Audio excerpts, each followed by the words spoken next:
Welcome to Chris Cook for You too. We're moving closer and closer to Thanksgiving, and you may not want to cook that big turkey, especially if you have a small family or you're just couples. So here's an alternative that I think would be excellent for your Thanksgiving table. Today I'm going to be doing Cornish hens.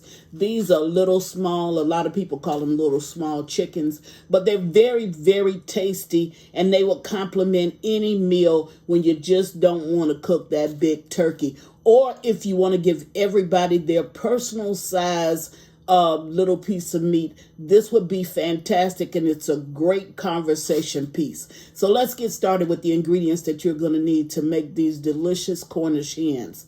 Now, of course, you're going to need the Cornish hens, which I have here before you, but you're also going to need some type of oil. You don't necessarily have to use an infused oil, but I'm using a rosemary infused oil because I think this will complement the taste very well. I'm also using a complete seasoning. I'm using some poultry seasoning and some salt. Now, feel free to add whichever ingredients that you would like to go on your Cornish hens. These are just the ones that I chose because we're not close enough to Thanksgiving where I'm going to be cooking this tomorrow. This is a suggestion for you for your Thanksgiving table or anytime, but I am cooking them today, and I don't necessarily want to pick up all of the Thanksgiving Day traditions as far as the seasonings on my meat. So I'm just going to try this with these, and I think that these are going to complement it very well. So go ahead and set your temperature on your oven. You can go ahead and preheat your oven 350 degrees. This is going to cook only an hour and 15 to 30 minutes. That's right. 1 hour and a half. You're done with this. This is not a 4-hour big turkey that you're cooking. These are just small Cornish hens. But I'm going to go away, get these all washed and seasoned. I may add a little bit of garlic and onion powder to it. Not sure, but you can use whatever seasonings that you want. It'll be listed as an option in the bottom, in the description box. So I'm going to go away and get this ready, and I'll be back and show you how to put this together. It's real simple, real easy, and apparently real fast. Be right back. Okay, now I'm back, and I've already washed and pat dried my Cornish hens. So now all I'm going to do is to put the seasonings on it, and we're going to pop it in the oven. Remember, 350 degrees. You're only going to allow it to cook, an hour, 15 minutes to 30 minutes. And that's it. So for the sake of time, I've already put the seasonings on the inside of those three. So I just saved one so I could show you. So all you want to do is to put it in the butt pocket of the actual little bird, okay? So once you do that, then what you want to do is you got to oil it down. So that means I've seasoned the inside already with the ingredients that I showed you at the top of the video. So now what you want to do is you want to actually put oil all over this bird. Now, why are you doing that? Because you want it to, think about it like this. If you go to the beach and you get a tan, you put oil on your body so you'll turn brown. Okay, so that's exactly what you're doing with the Cornish hens. You're putting oil all over it. So when it cooks, it will be a golden brown.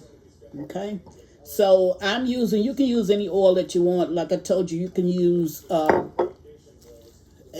olive oil, or you can use just a regular oil that you use in your kitchen, like a Wesson or Crisco. Just don't use a lot of it. Okay. Now, once you get that oil on here, that oil is going to do two things. It's going to lubricate this, and it's going to baste it, but it's also going to help it to tint, help it to color, and it's going to keep it from being too crusty on the outside, because you don't want it real crusty. So now what I'm going to do is I'm going to add my seasonings, and this is complete. I put the rest of the seasonings on the inside, and if I have any left over, then I'm going to go ahead and put that in there. Another thing that oil does too is it helps your seasoning to stick to your actual meat. So I'm going to turn them over. And we're going to put some oil on this side.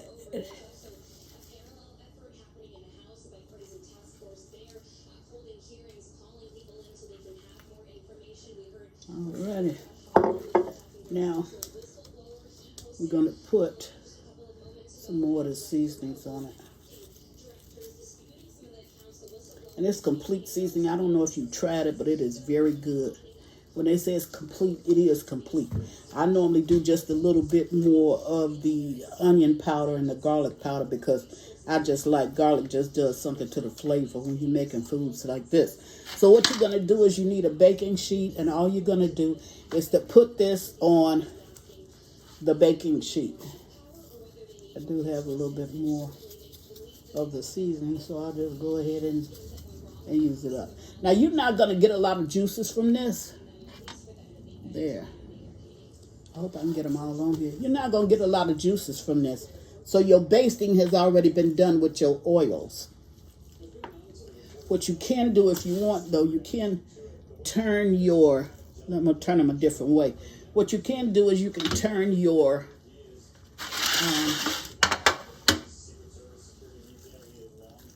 wings backwards up underneath your bird. That way they don't spread all over everywhere. Okay. And if you want to rope your legs, you can do that. I should have showed you how to do it, but I ain't really interested in that. So you just want to turn your wing, and that's just take the wing and flip him back. Okay. And I'm hoping that I can, there you go. You don't want them to touch. And then you're going to do the same with this. Let's put it back. I think I got it back. If I don't, it's okay, but that's the way you turn it back. So I've showed you that. Take the last one, bring him over here, turn him back. Just turn your wing back. And that's just the flip part of your wing. Just turn it back. That way it won't be flying all over everywhere. Okay, now if you choose to rope it, you can rope it at the bottom. It's just taking a little bit of string, and then you're tying the legs together. I'm not going to do that because really what difference does it make? My family is just going to tear it apart and eat it anyway. So, okay, now the last thing you're going to do, which is the same thing that you would do with your turkey.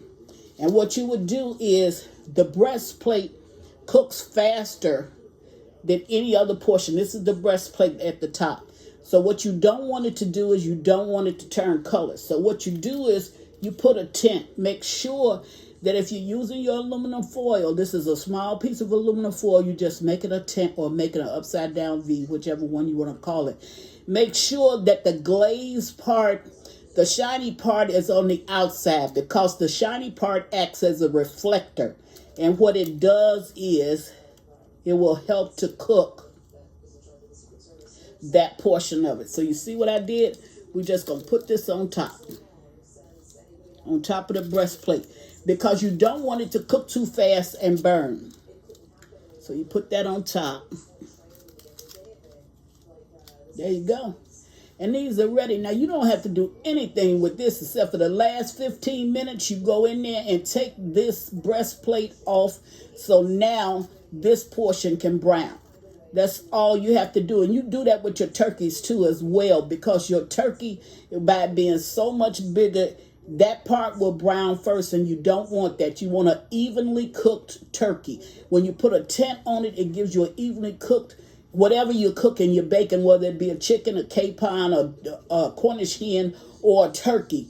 It'll make it evenly cooked because this glare will help to brown this part. And then when you take this off, you can brown this part the last 15 minutes and it's all going to look the same. So I'm going to take this, I'm going to put it in my oven, and I'm going to bring you back. I might bring you back one time before it finishes cooking, but I'm definitely going to bring you back at the end and show you what it looks like. I'll be right back. Okay, now I'm at the stove, and this is like a light brown. So when I told you I would bring you back, so what I'm going to do is I'm going to take this foil off. Okay. So now It can finish browning, but it'll all brown together. See, all of this will brown together. So I'm going to take that off, put it back in. It's got about 15 more minutes to cook. It'll all brown together. Be right back. All right, I'm back, and I'm going to take them out. See what they look like. Ooh, this oven is hot. So there you go. There they are. Now I'm going to cover these, and I'm going to allow them to sit for about 10 minutes, and then I'll bring you back, and I'll plate them up and show you what they look like. Be right back. Okay, there you have it. I plated up the Cornish hens. I'm making Cornish hens today. Now, I've made this early enough, whereas if you want to try it for one of the upcoming holidays, you can. We have Thanksgiving, we have Christmas, and of course, we have New Year's. This is a good alternative to just making a turkey. I think that if you try this, you are truly going to enjoy it, and I think your family will enjoy it as always. And thank you for watching Chris Cook for You Too. Bye.